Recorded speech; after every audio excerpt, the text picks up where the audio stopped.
Okay, here we are in our last section for 1-3, solving with radicals. Now this is actually going to go really quickly. I'm not going to use PEMDAS. I'm not going to show you the graphs. I'm just going to show you how to solve these in a very straightforward fashion. So, 4 square roots of x minus 6 equals 14. And we want to get the x by itself. Well, we know we get rid of our subtraction first. Through addition, we'll add 6 to both sides. So now we have 4 square roots of x is equal to 14 plus 6, which will of course be 20. Now how are we going to get rid of that 4? Well, we divide both sides by 4, and we get the square root of x is equal to 20 divided by 4, which is 5. And how would you get rid of a square root? Emphasis on the word square. Well, the inverse of a square root is simply to square both sides. And so the square root and the square cancel, and x equals 5 squared, which is really saying 5 times 5, which you should know to be 25. Pause the video if you need to finish that, and let's move on. Here we are in example 2. Now for here I have 2 minus 3 square roots of b equal to 8. Let's do a better equal sign. Good.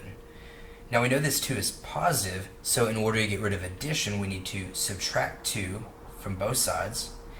And we now have negative 3 square roots of b is equal to 8 minus 2, which is 6. We know we get rid of the negative 3, or any coefficient for that matter, by dividing both sides by negative 3. And we get the square root of b is equal to 6 divided by negative 3 will be negative 2. Now how do we get rid of a square root? Well, we square both sides, and don't forget that negative 2 squared is really saying negative 2 times negative 2, and so we say the square root cancel, and b is equal to a negative times a negative would be positive 4. Alright, I would encourage you to pause it, but let's move on to our third example. Here we go. Example 3. For example 3, we have this. 9 is equal to negative 3 plus 6 cube roots of y. And notice I keep switching around the order of these things, but the principle stays the same always. We see that if you were to draw a dotted line through that equal sign, our y is on the right side. That means we're getting rid of all the things on the right side. So to get rid of this minus 3, we have to add 3. We add it on both sides, and of course 9 plus 3 would give us 12, is equal to 6 cube roots of y. Now how to get rid of the 6? Well, of course we divide both sides by 6. 12 divided by 6 would give us 2, is equal to the cube root of y.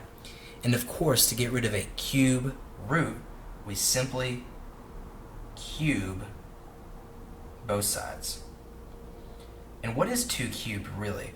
Well, it's saying that 2 is there 3 times. 2 times 2 times 2. And of course 2 times 2 is 4, and 4 times 2 is 8. So we're essentially saying that y is equal to 8. I've got one final example for you. Go ahead, pause the video, finish taking notes, and here we go. Example number 4 will be this. 15 plus 6 cube roots of, let's say the letter z is equal to 16. Okay, how are we going to get rid of a 15? Well, minus 15 on both sides, minus 15, minus 15. And now we have 6 cube roots of z is equal to 16 minus 15 is 1. And of course we get rid of the 6 on both sides by dividing, but notice we actually have a fraction. We have z cubed, or the cube root of z is equal to 1 over 6. Now how do we get rid of a cube root? Well, remember the inverse is to cube it, and once those cancel, we have z equals And what we do to the left, we have to do to the right. But what is 1 over 6 cubed really? It's 1 over 6 times 1 over 6 times 1 over 6. We're saying it's there 3 times. And of course, the top is so easy. 1 times 1 is 1 times 1. You're going to have 1 on top. But what is 6 times 6? Well, that's 36. And what's 36 times 6? You'll probably need a calculator for that. It's 216. And so our answer is z equals 1 over 2/16. Alright, I hope that these help. Good luck, and I'll see y'all in our very next lesson.